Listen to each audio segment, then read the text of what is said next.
In this segment, I'm going to show you how to use the data analysis plug to provide a descriptive statistical analysis to compare two sets of data.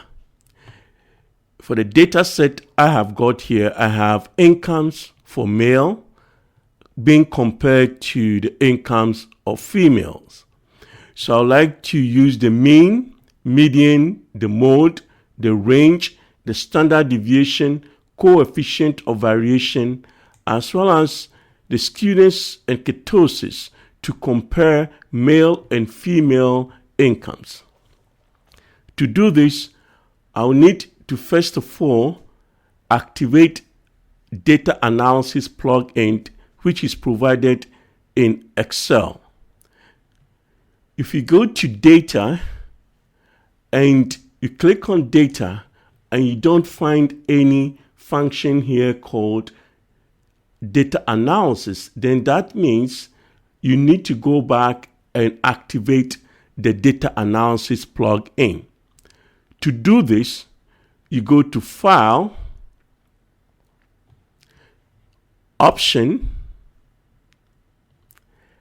Add-in, and click Go. And then check on Analysis Toolpack. Analysis Toolpack and click OK. As you've done that, you notice that the data analysis function is now made available by Excel. Some of you, my comment here is some of you might be using Mac computers. The process of activating the data analysis function in Mac is somehow different from what I have done with my Windows. So you may have to check on the YouTube as to how this process is done. So to go back to analyzing the data, we click on Data Analysis,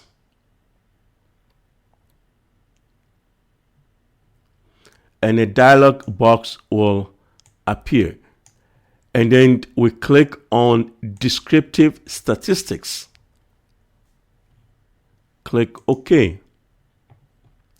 The input range is ready. As the cursor blinks inside the box, it's ready to accept your data source. And the source of the data is column A and column B. So what you need to do is to highlight and select both at the same time. Highlight and click and select both. And then click on Labels in first row. It's important that you include the labels as you were selecting your data so that we know which column belongs to what category. We know the first column belongs to the male income and the second column belongs to the female incomes. So the labels in the first row needs to be checked when you actually included the labels as part of your data set. Now you need to click on the Summary Statistics and then click on the Output Range. This is where you want to tell Excel where the results needs to be placed, which cell you want Excel to place your results. So as the cursor blinks in the box, the output range box, you just click on any of the blank cell and then click OK.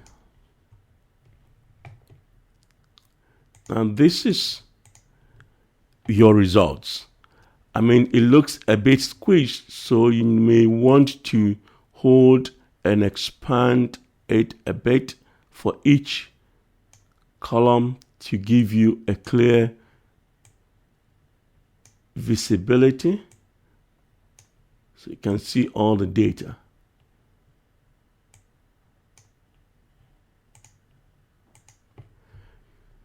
So these are the various methods of descriptive statistics. We have the mean. So just highlight that with yellow. I have the median. I have the mode, the standard deviation, the ketosis, the skewness, and the range. These are the methods that you were asked in the question to compare the two data sets based on the mean, median, mode, standard deviation, ketosis, skewness, and range. The only method which is not listed here is the coefficient of variation. The coefficient of variation is not listed here, but we can make a calculation of it by dividing the standard deviation divided by the mean times 100 will result in our coefficient of variation. Now, so this is where the important tasks begin. The mechanics of using Excel to produce this is quite simple. Your responsibility and your main task is to provide a narratives which compare your two data set based on these various methods of statistics. This is where majority of your marks will go. So I will indulge you to really spend time providing more narratives in your comparison. We all know that the mean provides you the expected value. So the expected income for the male is $966.93, which is more than the expected income for the female, which was $892. Now, for the median, the description is that the median defines the middle the half of your data, meaning that for the male, half of the male incomes are less than $800 and the other half is more than $800. For the female, half of the female makes less than $820. So you know that the median income for the female is a bit higher than the median income for the male. And the median, as you know, defines the middle, the value which lies right in the middle of your distribution. In that case, half of the values are less than the median.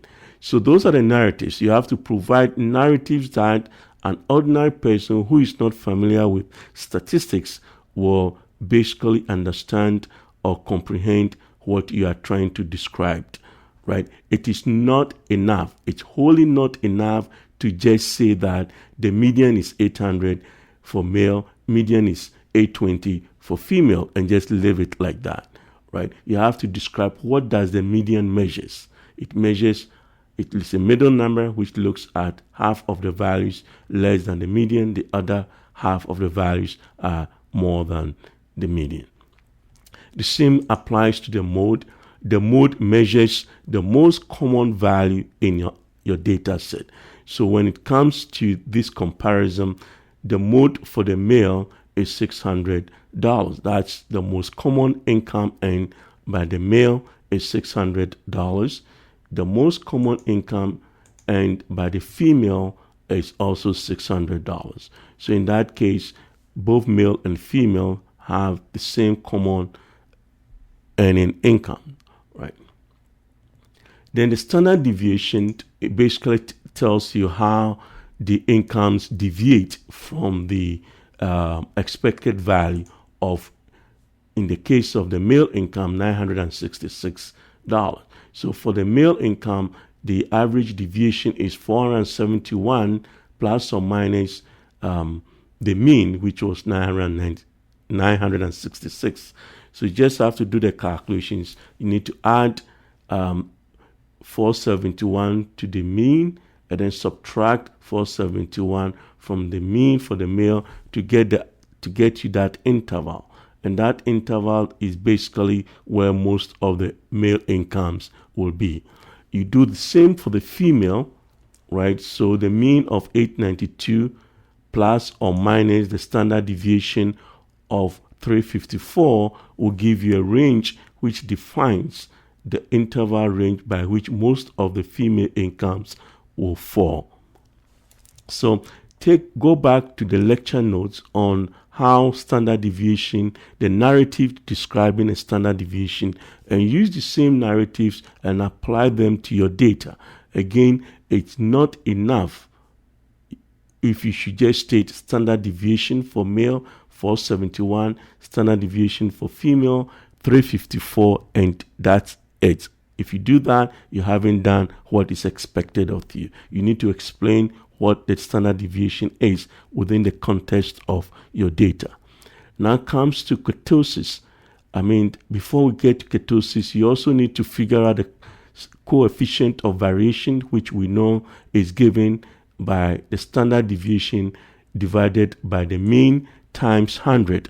That change the variations into a percentage. And again, you should go back to the lecture notes and take a look at how coefficient of variation is interpreted, and use that interpretation, apply that to your data set, and give it a vivid description of comparison. When it comes to ketosis, the ketosis basically also, you may have a positive ketosis or a negative ketosis. We know that a positive ketosis is when you have a ketosis coefficient which is more than positive 0.5. So this is basically a positive ketosis, and because it is more than 1, it indicates a high positive. If you have it between 0.5 and 1, that is a moderate ketosis. If you have it more than 1, then you have it as a high ketosis.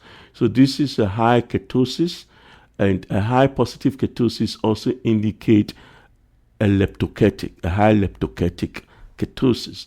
And you should know the description, the narratives that describe a positive ketosis. Go back again to the lecture notes, take a look at all the descriptions that pertains to positive ketosis and apply that to your data, as you can see in this example that I have. In case you have a negative ketosis as well, you do that for the negative ketosis, right?